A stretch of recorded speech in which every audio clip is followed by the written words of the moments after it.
दिल्लीतील कथित दारू घोटाळ्यात अखेर गुरुवारी रात्री ईडीने मुख्यमंत्री अरविंद केजरीवाल यांना अटक केली। त्यापूर्वी त्यांना अनेकदा समन्स बजावण्यात आले होते। गुरुवारी त्यांची अगोदर 2 तास चौकशी झाली, यानंतर त्यांना अटक करण्यात आली आहे।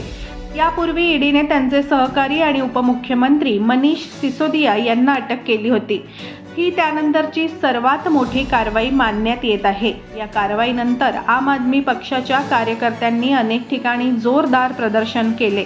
अटकेविरोधात केजरीवाल यांनी सर्वोच्च न्यायालयाचा दरवाजा ठोठावला आहे। या प्रकरणी आज 22 मार्च रोजी सुप्रीम कोर्टात सुनावणी होणार आहे। अरविंद केजरीवाल यांचा जन्म 16 ऑगस्ट 1968 रोजी हरियाणातील सिवानी जिल्ह्यातील खेडा या गावामध्ये झाला।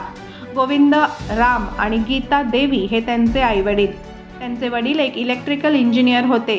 त्यांचे प्राथमिक शिक्षण हिस्सार येथील कॅम्पस स्कूलमध्ये आणि नंतर सोनीपतमधील होली चाइल्ड शाळेत झाले।